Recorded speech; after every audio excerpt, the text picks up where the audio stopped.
de nouveau, tu peux tout recommencer, balayer ta vie passée et repartir à zéro, et repartir à zéro, avec Jésus pour berger. Et repartir à zéro, et repartir à zéro, avec Jésus pour berger. Chante avec moi.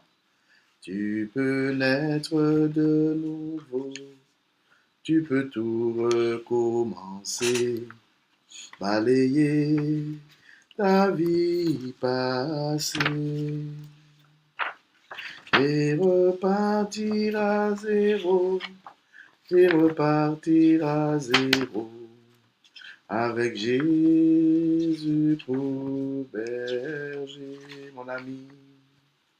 Et repartir à zéro, et repartir à zéro, avec Jésus pour berger.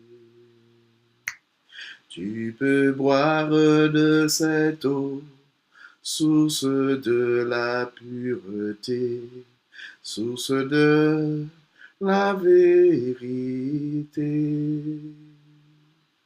Tu peux boire de cette eau, tu peux boire de cette eau, source de l'éternité. Tu peux boire de cette eau, tu peux boire de cette eau, source de l'éternité. Tu peux être pardonné pour tous tes péchés passés, car Jésus a tout payé. Tu peux recevoir la paix, tu peux recevoir la paix, source de la liberté. Et repartir à zéro, et repartir à zéro, avec Jésus pour berger. Amen. Je dis bonsoir à tous ceux qui sont là. Cher ami internaute, je te dis bonsoir à toi qui es là sur Facebook. Bonsoir à toi qui est là sur YouTube. Bonsoir à toi qui est là également sur la télévision Unité Corps de Christ. Nous allons passer 15 petites minutes ensemble. Nous allons partager sur naître de nouveau. Je veux te dire ce soir, ce matin, toi qui es là, que tu peux naître de nouveau. Il est possible que tu aimes Dieu. Il est possible que tu aimes Jésus. Il est possible que tu vas à la messe tous les dimanches. Il est possible que tu pries tous les jours sans exception. Il est possible que tu fasses du bien. Il est possible que tu donnes tout ce que tu as. Il est possible que tu sois gentil, que tu sois aimant, que tu sois donnant. Mais s'il y a quelque chose qui est sûr, c'est que tu es une créature de Dieu. Dieu a créé le ciel et la terre. Au commencement, il a créé le ciel et la terre et tout ce qui s'y trouve, y compris l'être humain, y compris les hommes. Cependant, pour être un enfant de Dieu, nous avons une démarche à faire auprès de notre Seigneur Jésus. Il est là, il a dit tous ceux qui veulent le recevoir peuvent devenir des enfants de Dieu. C'est-à-dire qu'à la base de sortant du ventre né du sein de nos mères, de notre mère, nous sommes des créatures de Dieu. Et tu ne vas peut-être pas être d'accord tout de suite avec moi, mais s'il y a quelque chose qui est sûr, c'est que nous avons tout de même la même Bible et nous allons voir la parole de Dieu et partager. Et moi-même, je n'étais pas convaincu la première fois que j'ai entendu que je n'étais pas un enfant de Dieu, puisque je priais régulièrement, je connaissais la parole, j'avais déjà lu tout Marc, Matthieu, Luc, Jean, j'étais vraiment fervent dans la parole de Dieu. Et lorsqu'on m'a dit que je n'ai pas encore accepté Jésus dans ma vie, j'étais presque choqué, si ce n'est pas choqué même, puisque pour moi, j'étais un enfant de Dieu. Et comme nous disons presque tous, avant de méditer la parole et d'être convaincu, en tout cas par notre Seigneur Jésus, ben, je me disais que les gens ne sont pas gentils de prétendre être des enfants de Dieu, et nous, non. Mais lorsque j'ai lu la parole et que le Seigneur m'a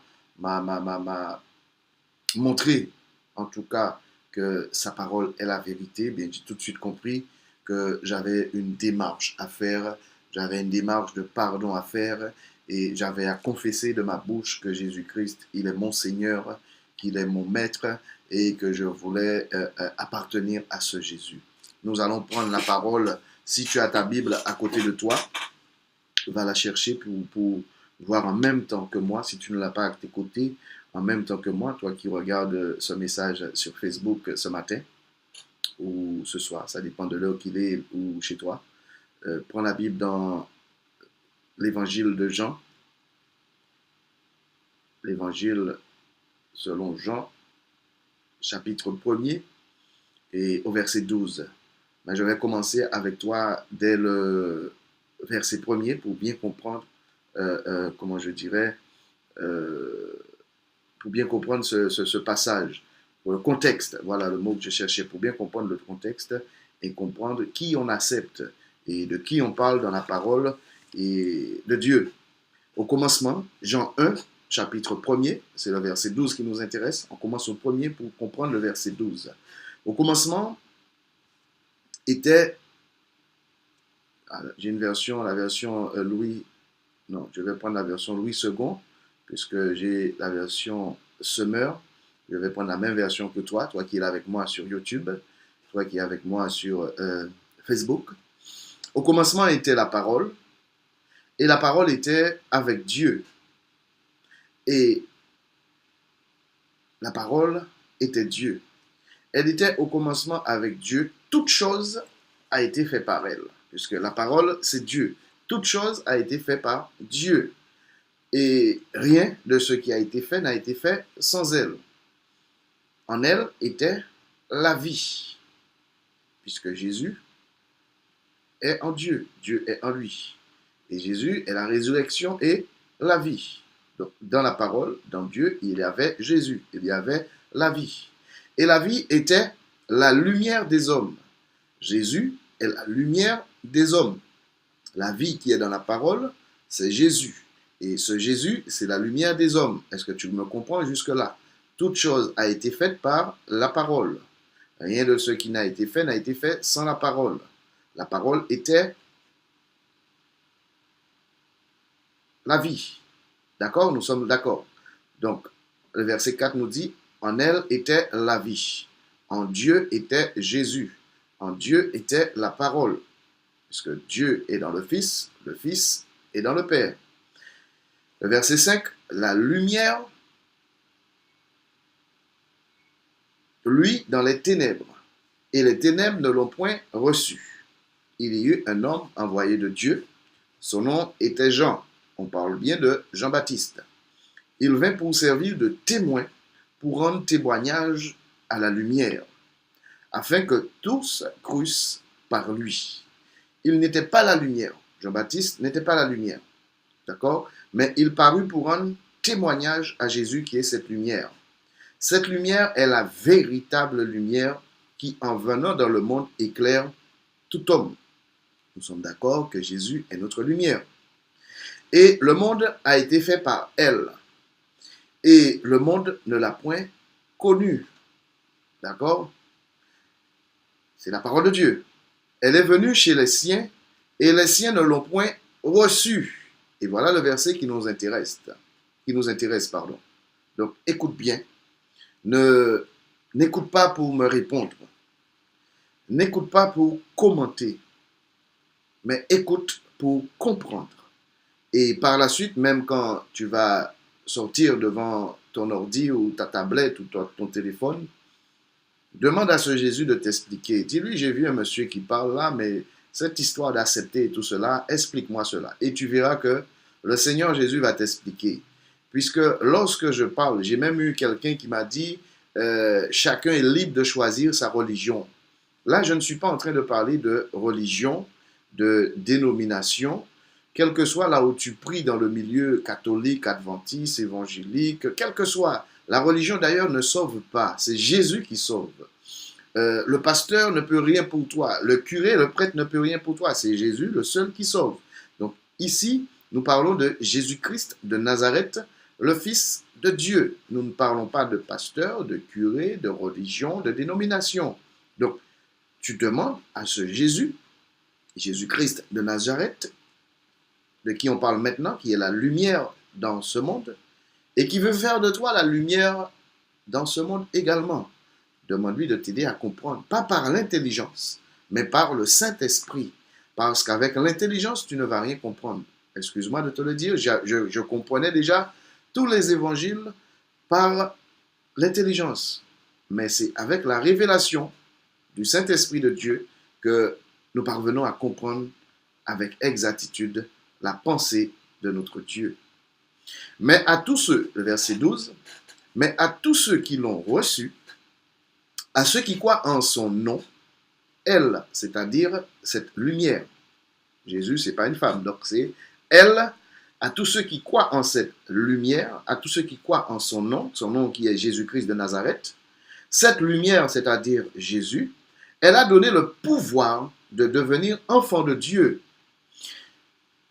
lesquels sont nés non du sang, ça veut dire qu'il n'y a pas une histoire d'ADN, ni de la volonté de la chair, c'est-à-dire que papa et maman, ce ne se fait pas dans cette manière, ils décident d'avoir des enfants, non, c'est pas ça, ni de la volonté de l'homme, un homme, un époux et une épouse, même quand ils vont décider d'avoir des enfants, ils ne vont pas mettre au monde un enfant de Dieu, ils vont mettre leur enfant, créature de Dieu, né sous le péché, sur l'héritage adamique, c'est-à-dire dans le péché. Ni de la volonté, voilà, nous y sommes de l'homme, mais de Dieu. Donc, je reviens un petit peu plus haut avec toi dans ce verset 12, toi qui me suis et qui est très attentif, j'espère. Lorsque nous lisons à tous ceux qui l'ont reçu, à ceux qui croient en son nom, elle, c'est-à-dire, nous avons bien compris qu'il s'agit de la lumière, cette lumière est Jésus, Jésus qui est dans la parole, Jésus qui est dans Dieu et Dieu qui est le Fils qui est le Père, on comprend jusque-là. Elle a donné le pouvoir de devenir enfant de Dieu. Écoute-moi bien, mon ami, ma cousine, mon cousin, tati, tonton, mamie, papi, mon frère, ma soeur, tout ce que tu veux, tous ceux qui sont là. Si nous n'avons pas besoin d'avoir de niveau spirituel élevé, nous n'avons pas besoin d'avoir même pas de niveau intellectuel élevé. Le verbe devenir, nous savons tous ce que cela veut dire. Lorsqu'on devient, c'est comme, comment je peux t'expliquer, quel exemple que je peux te donner? Une chenille, voilà, merci Seigneur. Une chenille devient un papillon. À la base, la chenille, c'est une chenille. Elle est née, d'accord, pour devenir un papillon, mais si elle ne fait pas le choix de, comment on appelle cela, de passer le temps, vous voyez ce que je veux dire, je n'ai pas les mots scientifiques exacts, mais il y a un petit cocon. Si elle ne passe pas ce temps-là, elle n'accepte pas de mourir en elle-même en tant que chenille, et c'est là où on peut croire que la chenille meurt, mais elle devient en fait un papillon. Donc, lorsque toi et moi nous sommes nés sur cette terre, nous étions des créatures de Dieu. Et si on entend ce verbe devenir, cela veut dire qu'à la base, on ne l'est pas. Le papillon est devenu papillon, mais à la base, c'était une chenille. L'enfant de Dieu est né créature de Dieu. Il devient seulement un enfant de Dieu quand il accepte et il confesse Jésus de sa bouche. Je t'accepte, c'est-à-dire tu demandes pardon à Dieu, tu reconnais que jusqu'à ce jour, tu as mené sa vie sans Jésus, tu parlais de lui, oui, tu l'avais dans ton cœur, tu l'aimais, oui, mais tu ne lui avais pas demandé d'entrer dans ta vie. Dieu, il frappe, il dit, je vous laisse, regarde dans Deutéronome 30 au verset 19, je prends aujourd'hui contre vous le ciel et la terre, Je mets devant toi la vie et la mort, et il te demande de faire un choix, de choisir la vie. Cela veut dire que c'est si tu reçois Jésus dans ta vie, si tu confesses qu'il est ton Seigneur, qu'il est ton Sauveur, tu deviens à ce moment un enfant de Dieu. Mais il faut demander à ce Jésus de devenir ton maître, de devenir ton Sauveur et ton Seigneur. C'est quand tu acceptes, la Bible dit, cette lumière, au verset 9, est la véritable lumière qui en venant dans le monde éclaire tout homme. Elle était dans le monde et le monde a été fait par elle. Le monde ne l'a point connue. Elle est venue chez les siens et les siens n'ont le point reçu. Mais à tous ceux qui l'ont reçu, elle a donné le pouvoir de devenir enfant de Dieu. Donc ma prière ce matin, ma prière cet après-midi, ma prière ce soir, c'est que tu acceptes ce Jésus. Il n'est pas ici question de changer de religion. Il est question d'accepter Jésus-Christ de Nazareth, le Fils de Dieu. Jean 3, 16, c'est bien cela, nous dit, il a tant aimé, Dieu a tant aimé le monde qu'il a donné son Fils unique, afin que quiconque croit en lui ait la vie éternelle. Quand on croit en ce Jésus, on accepte la parole de ce Jésus qui nous dit à tous ceux qui le reçoivent, ont le pouvoir, tous ceux qui le reçoivent en tout cas, ont le pouvoir de devenir enfant de Dieu. Quel que soit là où tu es né créature de Dieu. Même quand ton père peut être apôtre, ton père peut être pasteur, ton père peut être, bon, ton père ne peut pas être curé, que ton père, quel que soit son appellation, son rang dans les choses de Dieu, il faut que toi personnellement, puisque le salut est individuel, le salut est personnel, il faut que toi tu acceptes Jésus dans ta vie pour devenir un enfant de Dieu. Tout le reste ne te laisse pas, ne tombe pas dans la confusion pour tout ce qui est autour. Reste centré, reste connecté à l'essentiel qui est Jésus-Christ de Nazareth. On ne parle pas d'adventiste, on ne parle pas d'évangélique, on ne parle pas de catholique, on ne parle pas de TIS ou de tous les TIS évangélistes, baptistes, tout ce qu'on peut entendre. Non, on parle ce soir, on parle ce matin en cet instant de Jésus-Christ de Nazareth, le Fils de Dieu, qui est la lumière dans ce monde, où nous voyons que presque que les ténèbres autour de nous, avec tous ces massacres, tous ces meurtres, toutes ces choses bizarres, les enfants qui sont ingrats, tout cela c'est dans la parole de Dieu. Avec toutes ces choses, nous n'avons qu'une seule solution, c'est Jésus-Christ de Nazareth. La religion n'a sauvé personne. Les hommes n'ont sauvé personne. C'est Jésus-Christ de Nazareth. Entre Dieu et toi, entre Dieu et l'homme, il n'y a qu'un seul intermédiaire, qu'un seul médiateur. C'est Jésus-Christ de Nazareth, le Fils de Dieu. Alléluia. Donc, je t'invite à faire ce pas, à l'accepter dans ta vie comme sauveur, comme Seigneur. Quelquefois, on ne prend pas le temps d'expliquer la parole de Dieu et nos bien-aimés, nos parents, nos amis pensent que nous parlons de changer de religion, pensent que nous parlons de dénomination. Non, nous parlons d'entamer une intimité avec Jésus-Christ de Nazareth. Quand tu rencontres quelqu'un sur la route, tu passes sur Pointe-à-Pitre, sur Paris, il y a le trottoir, tu es sur le trottoir, il y a quelqu'un de l'autre côté. Tu as croisé cette personne, tu marches, tu montes, cette personne descend. Tu as croisé cette personne. Mais quand tu es sur le même trottoir, tu t'arrêtes, tu salues la personne, tu parles avec cette personne, tu apprends à connaître cette personne, là tu l'as rencontrée.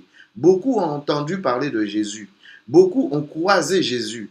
Beaucoup ont vu Jésus écrit dans la Bible, mais ne l'ont pas encore accepté. Et là, je te parle d'accepter Jésus dans ta vie afin que ta vie soit transformée. Jésus n'est pas venu sur cette terre pour nous donner la solution. Il est venu en tant que solution. Il n'est pas venu pour nous éclairer. Il est venu en tant que lumière pour mettre sa lumière quand on l'accepte. Si tu avales de l'eau, l'eau sera en toi. Si tu acceptes Jésus dans ton cœur, tu seras toi-même la lumière dans ta famille et les autres ne te verront pas toi, mais ils verront Jésus-Christ de Nazareth en toi. Parce que ton comportement va changer, tu vas endosser, tu vas en tout cas refléter Jésus, tu vas endosser sa nature, aimer comme il aime, ton langage va changer, tu vas pardonner plus souvent, tout va changer dans ta vie si tu acceptes Jésus. Beaucoup ont accepté la religion et ont été déçus, ont été même une déception pour leur entourage. Mais si tu acceptes Jésus, ta vie va changer. Je t'encourage à faire ce pas. Ça ne te coûte rien. Essaie dans ta maison. Appelle-moi, appelle quelqu'un qui peut te faire la prière de repentance. C'est juste une prière de 1 minute, 2 minutes. Il n'y a pas de prière toute faite.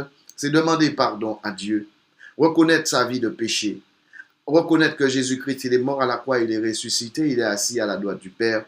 Et lui demander d'entrer dans ta vie, d'entrer dans ton cœur, d'être ton Seigneur et d'être ton Maître, d'être ton Sauveur pour avoir le salut. Parce qu'il y a une éternité, mon ami. Après la mort, ce ne sont pas que des petites bêtes, comme on dit. Ce n'est pas un petit bête. C'est petit bête pour la chair. Mais nous avons une éternité. Deutéronome 30, verset 19 nous dit de choisir la vie. Si tu lis ce passage, c'est que tu es vivant. Il ne s'agit pas de la vie physique, mais bien de la vie spirituelle. Il y a une éternité que tu dois préparer de ton vivant. Je te souhaite une bonne journée. Je te souhaite une bonne nuit, une bonne après-midi. Médite sur ce passage. Et si tu veux encore d'autres versets, appelle-moi. Tu as mon numéro, tu as mon Facebook, tu as ma page YouTube. Laisse-moi un message. Essaie d'entrer en contact. Je vais t'aider avec d'autres versets ou en t'expliquant les choses. Tu peux passer à l'église à Sainte-Anne. Ce n'est pas pour te gagner nous ne sommes pas à la recherche des membres, mais nous voulons déremplir, dévider le royaume du diable pour remplir le royaume de Dieu. Nous ne sommes pas là pour remplir une église, mais pour remplir le royaume de Dieu. Donc, je t'invite à nous visiter, je t'invite à nous appeler. Tu peux venir qu'une seule fois, on va prier pour toi. C'est Dieu qui fait tout en tous. Je te souhaite une bonne nuit, une bonne journée dans les bras du Seigneur Jésus. Que Dieu nous bénisse tous ensemble, que Dieu continue à te parler et qu'il t'aide à faire le bon choix, à choisir la vie éternelle, à choisir Jésus. Il a dit dans sa parole, beaucoup ne l'ont pas reçu. Je t'invite à recevoir Jésus dans ta vie. Pas une religion, pas une dénomination, mais Jésus-Christ de Nazareth, le Fils de Dieu. Bye bye.